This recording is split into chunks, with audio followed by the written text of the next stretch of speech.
Bonjour chers citoyens du monde entier, bonjour chers Congolais de la République démocratique du Congo. Merci de vous en savoir nombreux devant vos postes téléviseurs pour suivre votre émission Génération Fachi. Génération Fachi, votre magazine. On est là aujourd'hui na Mongaliema na Kanluka, entre Kanluka et Selembao. Bipai wapte ko tel sebino bilembo to misala oyo mokonzi ya mboka zo sala na linga ko bengaye Fachi Béton, l'homme fondation et les lois na Kanluka na ko apprendre que bazo bengaye les salariés. Donc hier ceux qui a lobby à sali. Comme d'habitude, émission Oyo Ezaka présentée Bona Batumi Balé, elle s'appelle Bibi Bazebilisa. Yemoko ko se présenter, toko zalanaye longo na kat émission Oyo toko partager toko tel Sabino. Kasi mokolo na lelo toko zala bon, on a deux invités. Tozana ba invité mi balé, tozana invité principal monsieur John Kazadin Kongolo. En dehors na ye toko zana l'autre invité Oyo madame Bibi Yemoko a ko présenter bino pe a ko tel Sabino et longo toko sa l'émission de bongo. Madame Bibi, le micro à vous. Merci beaucoup Gisèle pour na Maloba. Et Nengolobi, ça c'est l'émission Génération Fachi. Je vous avais dit l'autre fois, là c'est le rendez-vous. Et donc c'est un rendez-vous où ils ont fixé chaque fois si vous avez besoin de connaître les œuvres du chef de l'État, donc les œuvres qui parlent. Donc nous sommes là, nous allons vous les présenter chaque fois autre qu'on a toujours dans 4 émissions à Bisso. Et pour aujourd'hui, comme ma consoeur vient de le souligner tout à l'heure, nous sommes à Kanluka, précisément à Pont, où ils ont relié les deux communes, à savoir la commune de Selemba ainsi que la commune où il y a Mongaliema, mais précisément à Kanluka, où autrefois, mais maintenant il y a un chef-d'œuvre derrière nous que vous allez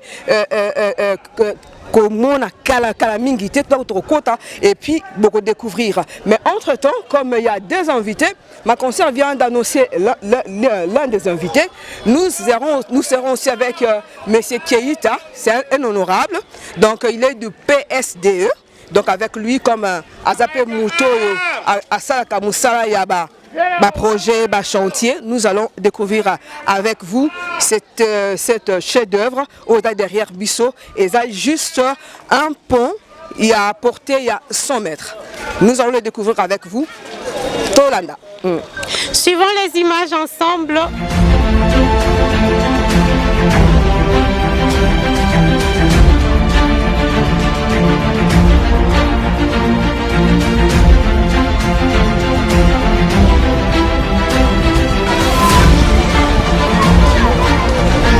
Bonjour messieurs.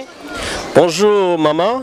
L'autre fois tu présentais qui on a bandé ko balandi ce que ko bandé la sous pour na ba ko occasion ya ko lande mission ya Ngai John Kazadi Nkongolo naza chargé national ya communication na Génération Fachi et puis na parti PSDE au eza na regroupement FPAU naza communicateur ya chef de l'État.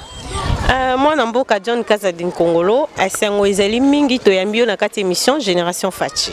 Lelo tozana Mongaliema pe na Kanluka. Yambo tosolo la masolo ya Mongaliema na Kanluka tozokotisana no invité na biso ya mibale oyo concert nanga Bibi ya okotisa ende simana ngo tokosola na mozindo pe na molai. Merci beaucoup Gisèle. Donc comme on avait dit, on avait annoncé tout à l'heure que nous aurons des invités sur ce plateau. Il y a M. John, comme on vient de le présenter, vous le connaissez quand même parce que c'est déjà une figure que vous êtes déjà habitué à voir chaque fois dans notre émission. Et nous serons aussi avec M. Ket, c'est un spécialiste en bâtiment, donc Azali honorable. Et Nakati a parti politique au Bengi PSDE. Bonjour papa. Bonjour maman. Est-ce que vous pouvez permettre d'abord à la population de l'Andabiso Bayeba qui vous êtes réellement? En fait, je suis les camarades d'Audrey Kate Mpoussika, Je suis des professions ingénieur en bâtiment et travaux publics et aussi enseignant, assistant des universités à l'IBTP.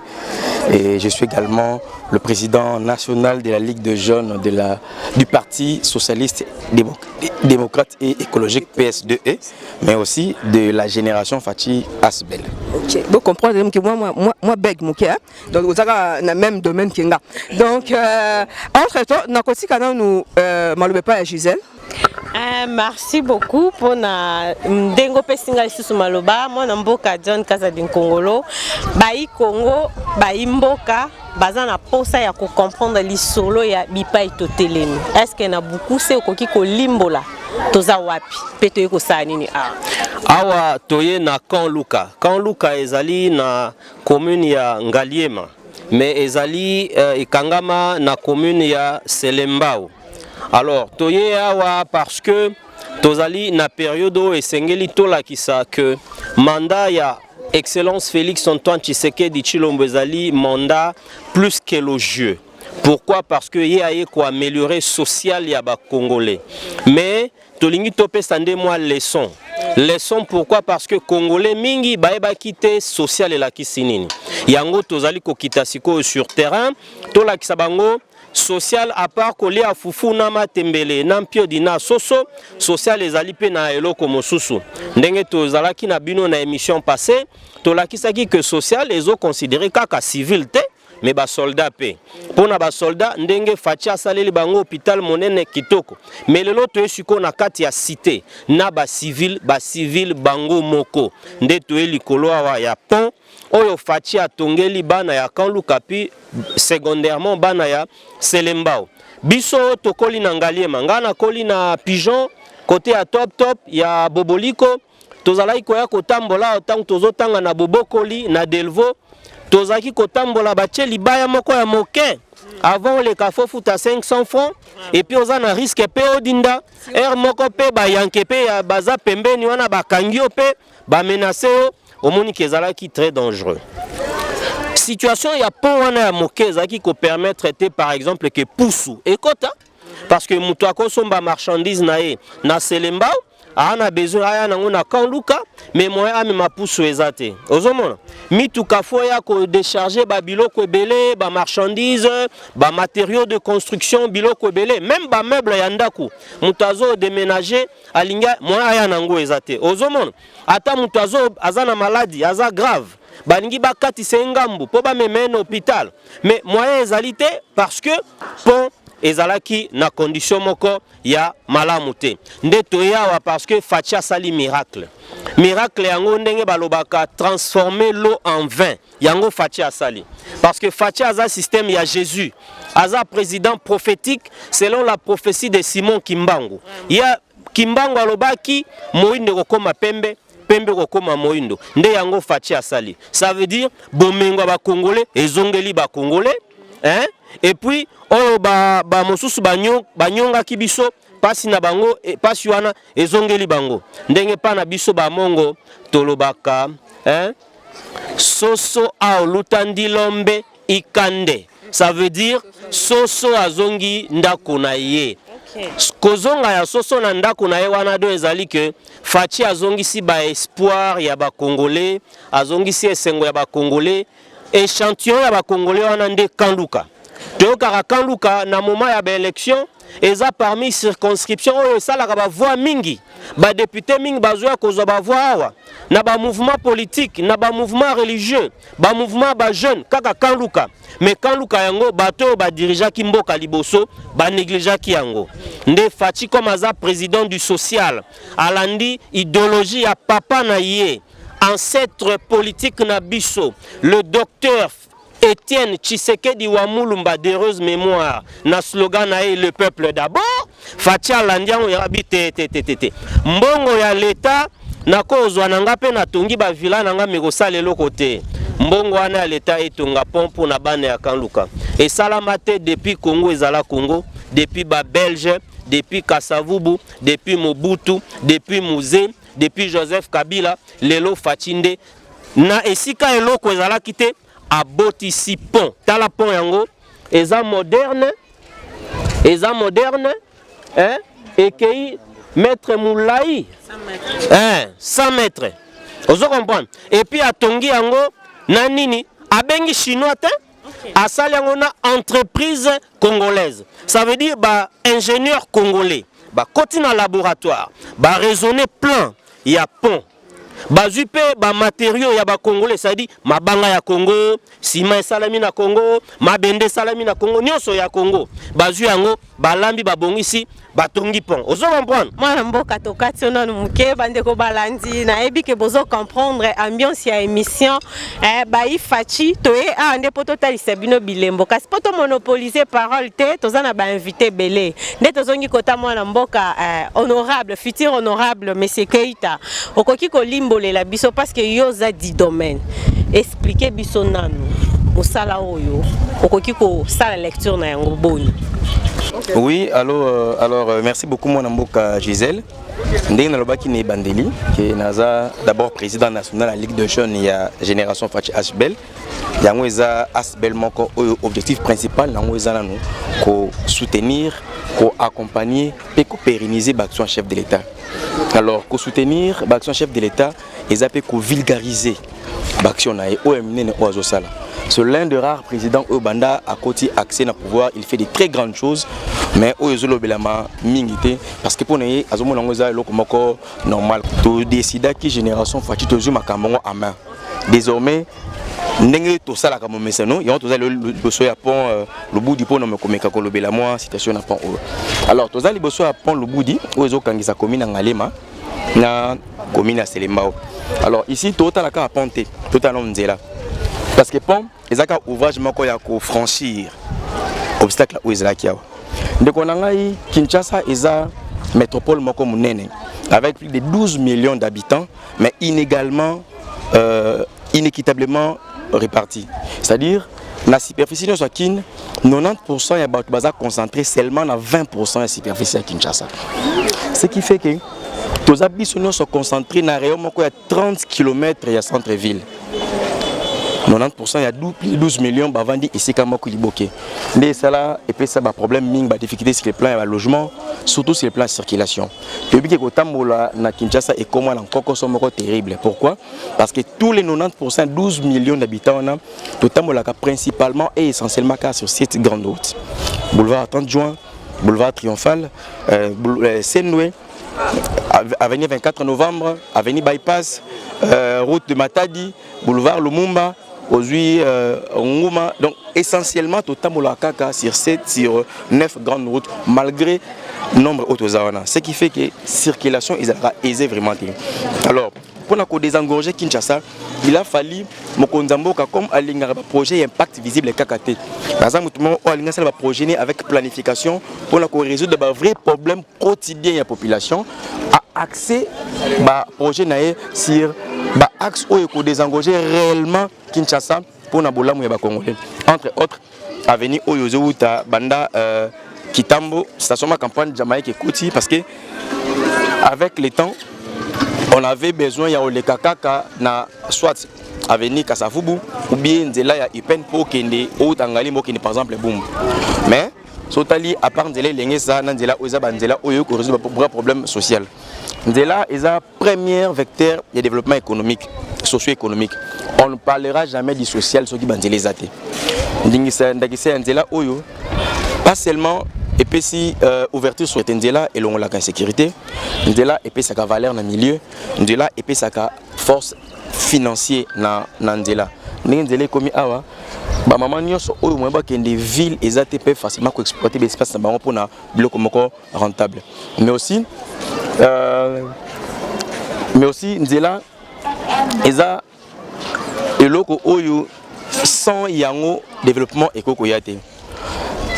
Kinshasa est à 3 réseaux qui retiennent qui est à 3 611 km.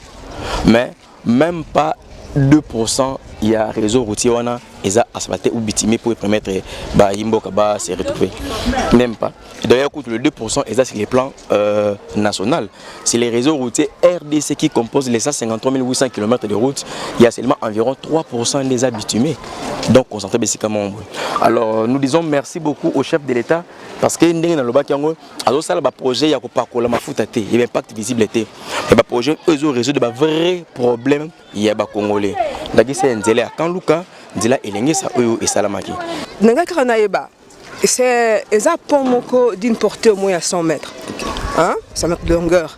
Et je crois qu'il y a quand même le temps à explorer parce qu'au Kitakinase, au Monyango, Ndenge Zaleli, l'heure en question. Est-ce que sur le plan d'irrabilité, qu'est-ce que tu peux nous dire parce que aux arts du domaine, vous êtes quand même un spécialiste en bâtiment. Alors je dirais que c'est clair visible. Tout expert soit à mon laquais, pont et ça n'a pas norme. Et puis ils ont attaché Nandela moko ou ça n'a pas norme. Par exemple Nandela ils ont chaussée rigide. Chaussée rigide, différence entre la chaussée souple et qui est chaussée rigide, ils ont dimensionné pour une durée de vie en moyenne il y a 40 ans. Donc avant il y a dégradation au liboulot concert, il faut en moyenne 40 ans par rapport à la chaussée souple automona qui partout nakin où ils ont dimensionné en fonction à 15 ans mais auto yebi pourquoi la biso mafuta que après 3 mois 6 mois ma boule zonaka. C'est une avenue où c'est la mine conditions et les ponts il y a presque rien à dire. Tant sous un pont ba imboka au baza ba profane ba comprendre dignité mais n'a pas cet exemple quand là aux oreilles na pont. Et étant expert na kita kiti na pont, j'ai tout vu comment traverser ça, comment pylône ou simbi en haut. On a quand même la seule bouée hein, donc ça quand même na potopoto. Non, pour signaler que le pont a été construit dans un milieu trop difficile, mais ils ont construit dans des conditions très énormes. Bon, pour Essili, nous on avait le temps yako mekako yako kotalaka air misale salema.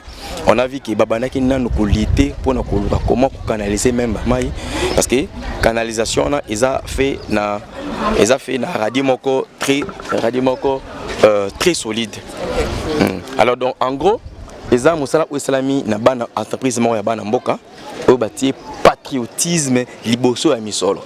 Tout le monde qui va sentir mingi na bas contrat sino congolais auto zomona ngoke kontama we salami po bana mboka moko bosongolo basangena mi pa songolo po bayi bamboka mais awa le président auto benga 3 fois big route Fachi Béton azopesa na entreprise locale RDC Valère na ingénieur congolais au basa misala ya qualité ya malamu. Donc voilà. Merci beaucoup. Monsieur John Kazadi, toza likolo a pont au Tamboli au Moniango. Tout le bapé car ce soir qui Fachi Béton n'a pas le continue jusqu'au peu sans musala pas si musala yango n'a pas le congolais. Oui, Fachi Aza 3 fois bic rouge parce que Azokot en a 3 dimensions. Azan a dimension physique, Azan a dimension morale et puis Azan a dimension spirituelle. Dimension physique eza ou azosala. Nzela e monani, pont e monani, bat bazo tambola na kimia, olongwe ngali moke selembao. Tomemi marchandise parce qu'il faut que bango ingénieur a soulevé ngwana nzela est parti ezaka parmi ba élément moteur ya économie en mboka soki nzela ezate marchandise pona komemango ezalaka pasi nde marchandise ekomaka cher parce que bokomemango malembe tout ça mais soki nzela ndenge komi kitoko boy il suffit bozuka à grand car bomemi marchandise yawa bokoteka ngombango na prix moko ya c'est-à-dire que vie ya bana ya Kanluka na vie ya bana Selembao DG komi kitoko. Vous comprendre? Wana eza dimension physique. Mais na même dimension physique wana. Talelo kwa sali pembeni ya nzela watongeli batutu ba mur na ba mapango. Quartier ezui valeur mbala moko. Soki lupango yango ezalaki $10,000 na minute komi déjà x3 x4 parce que clôture na balabala nde pesaka valeur ya lopango. Ozomona sur le plan physique wana kaka insécurité longwe insécurité longwe parce que mutarozinda lisusu na maite et puis mutu na butu ba yanke ba royal lisusu te batele mapembeni pona pont wa minda ekokota police à côté les mawana mitu kezoleka ba moto tout ça en tout cas kitoko ça c'est la dimension physique toko suka wana parce que ba exemple les ali ebele olingo baksa il y a un peu moko oyo ndeko John soulevé kiwana social ezakara à côté fufu na libonté social eza ensemble il y a des conditions de vie pour une population. Alors nous avons la chance d'avoir un président qui a compris une chose parce que la vision chef de l'État azakara na vision de bâtir un pays fort prospère et solidarité mais il veut aussi à tout prix combattre la pauvreté et puis diminuer l'inégalité sociale. Le Congo n'aura jamais un bon social tant que les réseaux routiers RDC restera détruits à 90%. Depuis l'indépendance, si Air Facha commune à pouvoir, le réseau routier RDC qui est composé de 153 509 km est là qui est praticable caca à 17%. Je dis bien praticable, pas en bon état, caca à 17%, dont seulement 3000 il y a des routes qui bitumées. Voilà pourquoi, une fois de plus, nous saluons programme de développement local à 145 territoires où il y a un objectif de réduire l'inégalité sociale. Chaque territoire est un projet à plusieurs kilomètres de route de dessert agricole. Pour nous Kitanamboka, Kinshasa a fourni à partir de l'intérieur. On a projet à 140, le programme à 145 territoires, développement 145 territoires, le projet Minyanzele. Mais à Zobetaka, on a développement ou problème en Zela est sur le plan et urbain et périurbain et rural. Donc, il y a un de 7 axes routiers où l'expert Basala qui étude en 2019 qu'il fallait qu'on désengorger Kinshasa. Il a travaillé déjà 3 à Betty Route, c'est Komaf, à Betty Nzela et Ngengesa, à Betty Nzela et Jamaïque. En 4 ans seulement, il a pu résoudre la moitié. Il y a moyen où il fallait qu'on désengorger Kinshasa. Banamboka, topé sa deuxième mandat de chef de l'État. Transformer la RDC en Allemagne d'Afrique, c'est qui bakasa qui nous a qui l'ICC. Donc merci beaucoup. Gisèle, vous avez la parole. Bandeko Balandi, nalinga ko benga e Fati Béton, Fati Fondation, Fati na ko comprendre. Oyebi na bisani binoni ba invité na biso. Awa, na apprendre que ba benga Fati salien. Natuni bango salien la kisini ote asalaka, loko la salaka ala salien. Donc Fati ala salien na ndenge kaka toyaki pona masolo na biso en tout cas ba invité na biso lelo dio ezela langi makasi po bazo limbola bazo expliciter masolongo na ndenge sengeli mais yamboto continuer tout landana no bilili toyoka o ba fandi ya kanluka lolenge ba expliciter historique muke e bandaki wapi komi wapi lelo pe pon oyo esalima. Na pesi mokonzi Tshisekedi merci makasi poto vandi mingi na kanluka makambo etarinzela oyo ata mutu moko mokonzi moko akokaki kanluka azali te tshitshi aye asali biso pon kitoko asali biso nzela banda awa na telemi na pont awa to telemi na bino ba journaliste tina cimetière voir cimetière à clôturer kitoko et comme valable cimetière ya Gombe et le cimetière ya Gombe kuto bébé en tout cas pour na papa Titi mutu moko atikala cimetière pour asala biso rikambo malamu rikambo kitoko biso ba ancien ya kaluka tonioka mingi pona nzela pona ba classe bana na biso po batanga bakatisa ngambo makelele ngambo ya maluku basala kiboy mingi kokufa kutiola na bandako en tout cas to sepeli nazalia ona sepeli pour la population ya kaluka na kombo ya population ya kaluka na sepeli makasi ata na pesi kombo te bangonyoso bazobona ngai na ilili bazoko féliciter kitoko pona prince to komi kitoko to komi na katikati ya Kisasa kwenyoso kotambula en tout cas okosala na facilité to komi na facilité moko makasi les 4 coins ya kaluka makambo pasi etika risute nzela oye bandi ma campagne etie kesuka na 24 na prince révolution to komi na facilité moko makasi na kaluka batu mingi siko babani ko yosoma mapango na kaluka o bazali ko kima kaluka exemple na bumbu bandal vraiment kaluka ekomi kitoko na kopesa mokonza mboka na mbote sika ya fani na libota na ye mobimba nzambe abakisere ya mingi loko ya sali na kati ya selenda wawa totikaka ko machinaire awa tobanda kokatisa na mabaya so botali pe mabaya ya ngona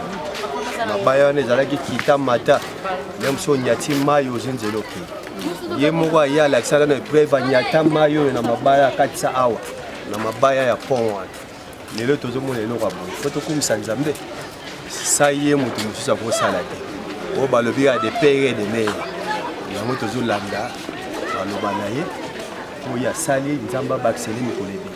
Topesika merci na fatinda bonse biso mpona biso tobandaki kokotela bamai mai bandaki kobebisa biso bandako topesika merci nda bonse biso prince.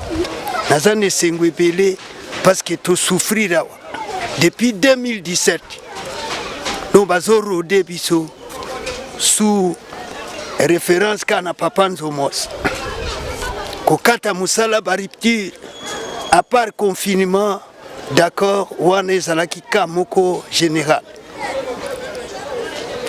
mais toye komona 2018-2019 tango élection esalami chef de l'État abimi papa Fati Beton donc tomoni endurance na ye confiance na ye par rapport ya population biso poto hérité mboka mais toye komona grand bijou oyo il y a près de 30 mètres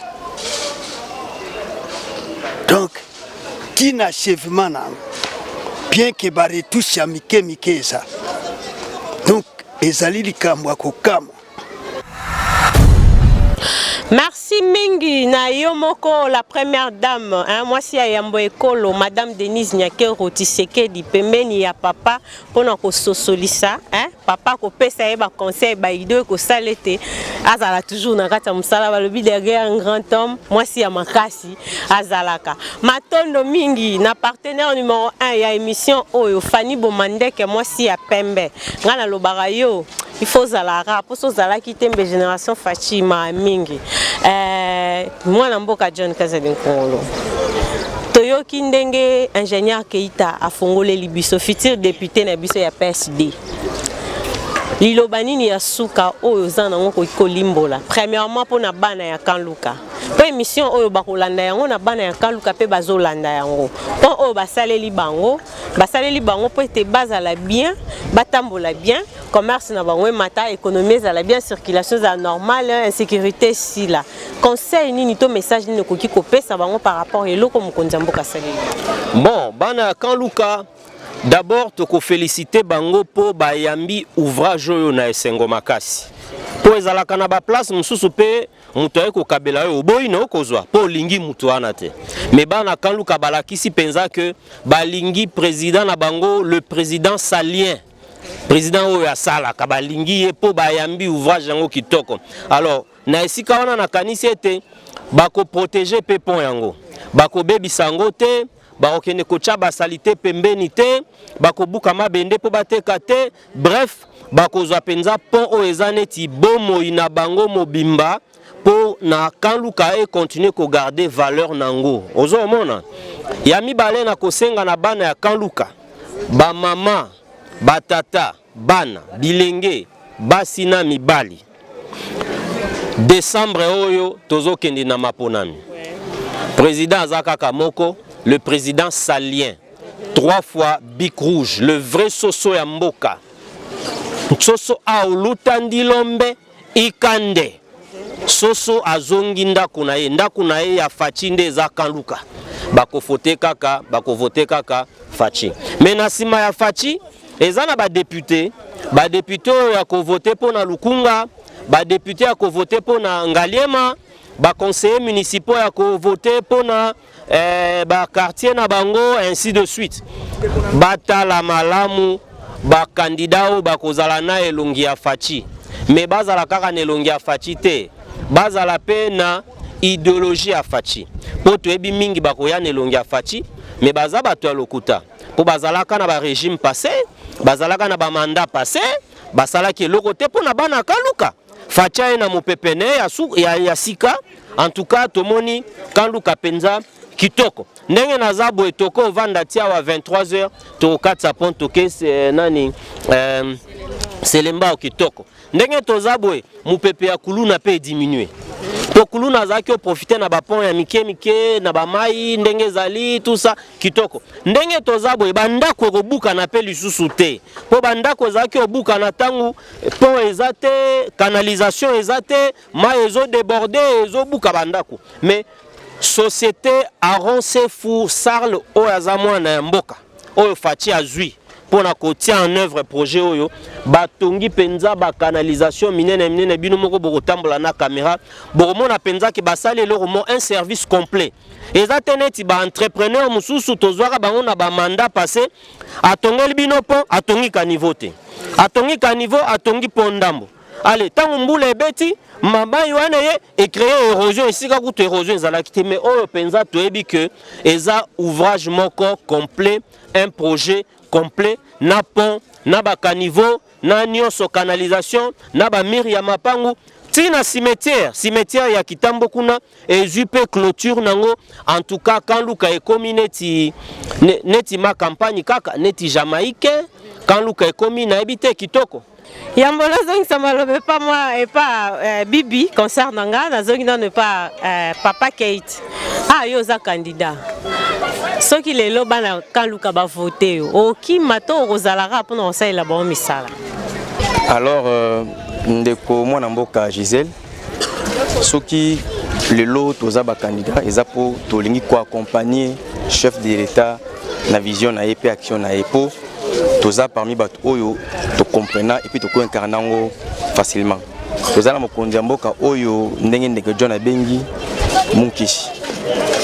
Alors quitte à nous la population to yebi premier mandat o il a eu un premier mandat to yiba condition difficile au Azwaki malgré ça et empêché était à redémarrer la chose Azwambo kame kozongi son na rai. Alors pour un second mandat to senga la population bangonne mutubaza bic rouge arbitre oyo bakopé sa chef de l'État classe politique ya malamu oyo ko accompagner bango pour un second mandat na ye. Pour compléter ndeko John je dirais biso na domaine biso balobaka génie civil et massacre na sociologie. C'est-à-dire on ne peut pas offrir un ouvrage à une population sans l'avoir sensibilisé en amont. Alors bana quand luka baeba ke bango baza ba premier bénéficiaire ya ouvrage oyo il faut pas avoir ba premier bat oyo bazo protéger yango neke ndeko John Kazadi à lobby et puis na point munene o alobaki ke to mesana ko zwa ba projet phare ntalinga ba millions na ye azuli bino nzela moko oyo za na gombezala ka déjà ba multiplier comme ceux qui ba bande belé pour faire ba millions belé au na poche bazuli bino hôpital ma ba te peinture ba lobi ke yango no hôpital ya malonga mais bazo compter ko en Afrique du Sud contrairement à auto monde na mama ye mona sama belé. Donc c'est un peu ça. Nkonzamboka azo focaliser be fort na pour na ko résoudre ba vrai problème quotidien il y a ba population et non ba projet moko générique qui impact visible. Donc je dirais ça. Et aussi, merci beaucoup à la population à Kanlouka, au Bapessi déjà comme il y a salien. Donc, mon sali. Il faut misala et les cas maloba nebele. Donc, merci beaucoup à Fatih Béton. Et mingi pas Igel le dit, maman Fanny Bomandek au hasard, l'une de rares personnes auprès du chef à Abizakate. Oya tomban jamais na nous abi. Ce que on a simanaye c'est parce que toza na posa chef azala entouré na bato lokola ye. Biso toza bato moko droit lokola ye. Second mandat mokonzamboka ensemble bato loa biso na ba Fanny Bomandeke nous croyons qu'il y a le monde d'Afrique et où mais la tepoya. Donc merci beaucoup.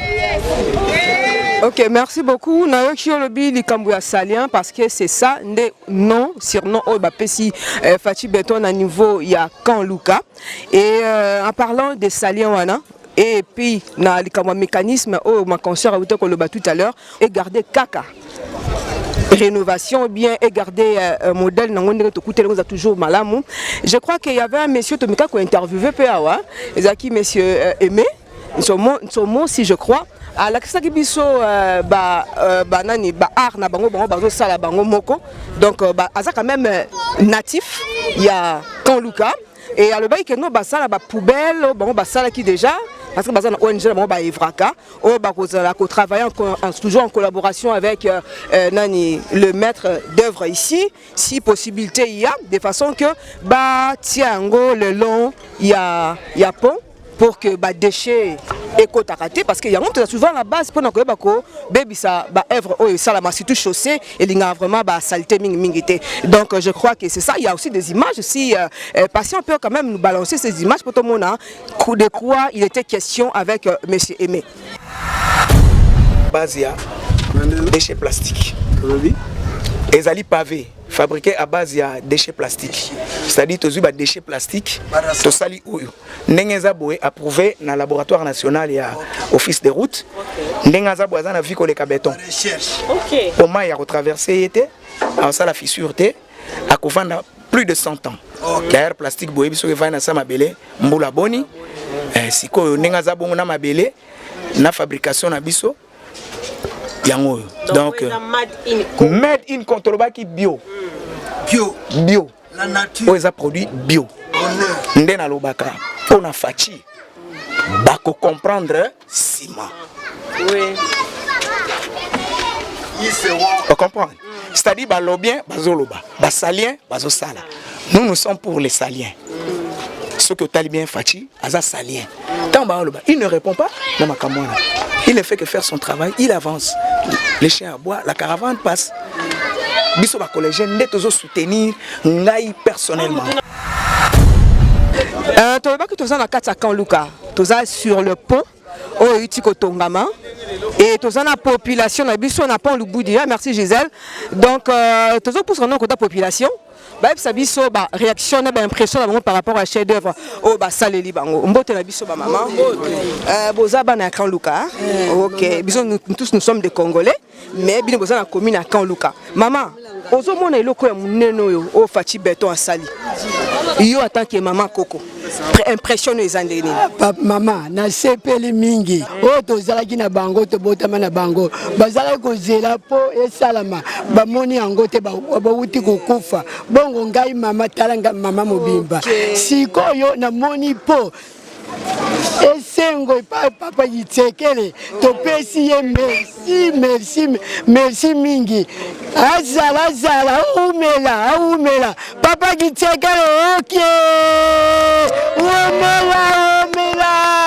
umela merci beaucoup Coco papa yo posa moi na Kan Luka oui maman ben impressionné par rapport il y a parce que avant de traverser la potopoto hein oui hein toi le bela quand même de traverser la potopoto aussi comme le thème Nicolas béton hein oui les béton armé oui donc il y a mokonza moka petit béton oui merci impressionné par rapport à ça merci to sepeli no ça sali biso na quartier Kan Luka ils allaient boiter mais comme tomo ko taper na selemba tu as biso to no futa 100 fois mais lelo to komi ko leka au fele mais atika boiter asunga biso akunje so banzila mususu po to basu ko remercier suna mbali boso par rapport à pont to sepeli makasi to sepeli vraiment lelo mukonza mboka Félix Antoine Tshisekedi au sangsi biso selemba na Kan Luka to sepeli makasi vraiment to sepeli makasi bana babotami bakuti prince bakuti Kan Luka échanger pona yo papa na biso Fatibe beton yango to sepeli makasi penza to sepeli to aka sima na yo umela na ngwende na yo to sepeli Fatibe beton. Merci beaucoup. Ngani azabuna za 26 ans. Banda 26 ans on a bota mitilelo. C'est la toute première fois tout le monde a initiative et à malam et salement. Na quand tu as la base là te bamba kamuzala ka biso passe ba te belé ba leka toujours ba promesse. Ba président ba leka belé, ba député ba leka belé, ba ministre belé. Ba promesse chaque jour chaque année ba promesse. Mais tout le monde vraiment na mongo ngamo mkie. Tout le monde le oma kitoko salami ko ezo sepelisa mutu nyonso. En plus eloko salami batolibana te batongi biso moko ba jeune. Ngamo ne azabu na sala a. Na sala awa. Ba chinois te. Ba tout moko te biso moko. Et c'est le moko naturel. Vraiment président de la République azo kanga azo monanga 75% il y a 6 raisons à Kan Luka.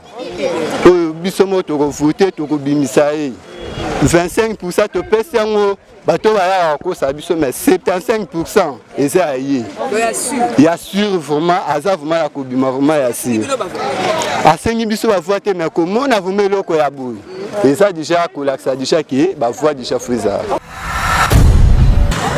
Chers téléspectateurs, vous tous qui nous suivez, Booti Kolanda, réaction à chaud de Tolobaka. Il y a population au Bazalé tout autour de nous parce que tous en a balaba, tous en a l'icolo à pont.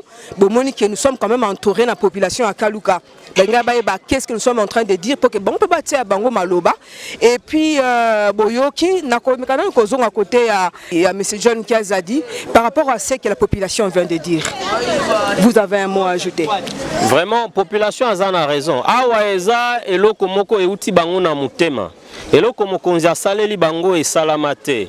Donc ndenge bazana kutu mingi bazole la mai na misezo tanga. Vous comprendre? Donc et lokopenza commentaire mingi ya sala wanezate, ça vient du fond de leur cœur et ils ont raison de le dire parce que le président de la République a eu raison de bâtir cet ouvrage parce que il est là pour le social du peuple congolais. Et comme nous avons dit avec l'ingénieur Ked Poussika que le social est à la fondement nango. On peut donner de l'argent à quelqu'un, mais ce qui nous est amabe biloko romata cher, marchandise comme on en a été, mbongwana a osala nango loko te. Voilà. Merci beaucoup, Gisèle. Vous avez la parole.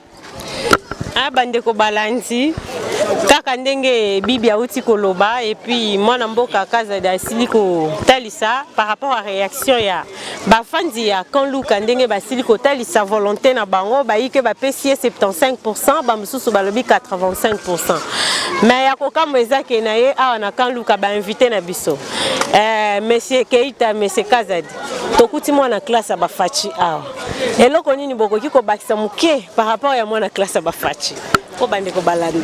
Tokuti mwana classe ya fachi na collège Boboto. Azalelo chef de rue. Awa.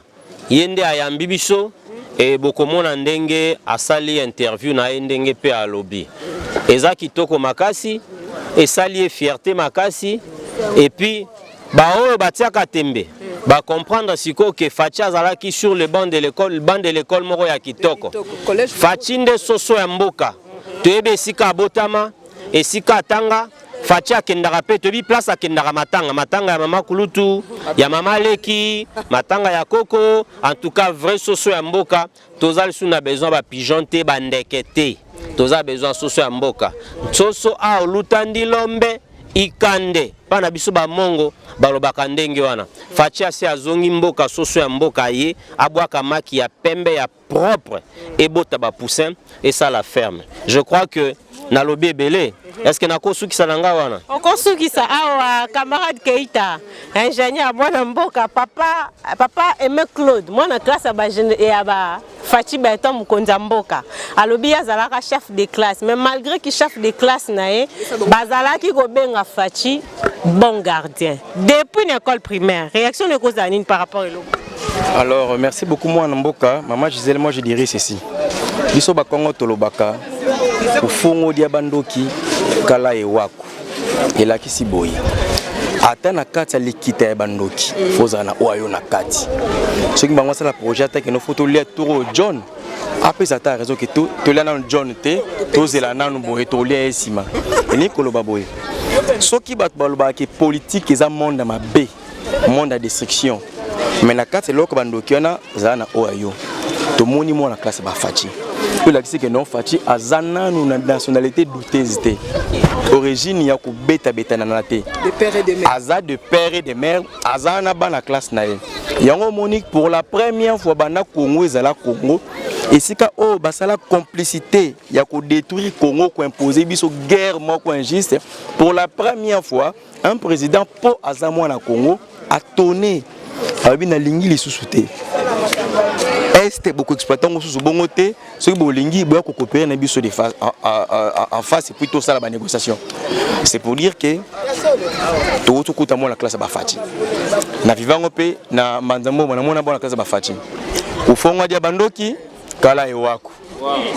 Ok, na kokolo bangote ozo le bana je saurais pas mais na kati likita ba ya bandoki zape na mutno na kati pour ako défendre cause no ya wana ki Kongo ndenge lobby donc na sepeli makasi ko yoka kete no biso pe to découvrir hier mo kasa ba Fachi pas n'importe quel mot en classe donc chef de rue donc ça vraiment à Coca il y a chef de rue donc comme Souka donc Gisèle je vous donne la parole.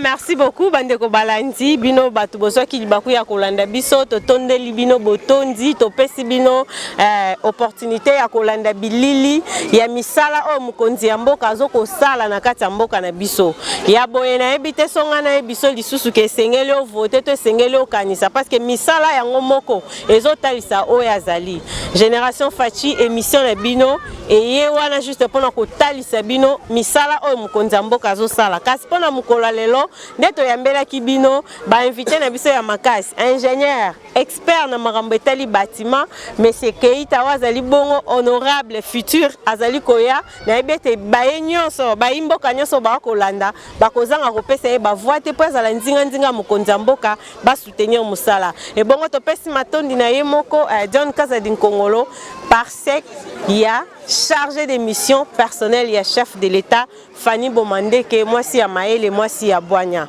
en tout cas biso na bino tomonani mais kasi ya mboto kende to pesa matondo mingi na mobile ya mulai motema ya filette papa na winner wazaki simba ya caméra au four et au moulin asali musala na yepo bozo ba image ya kitoko biso na bino tomonani mikolo mizali koya au revoir.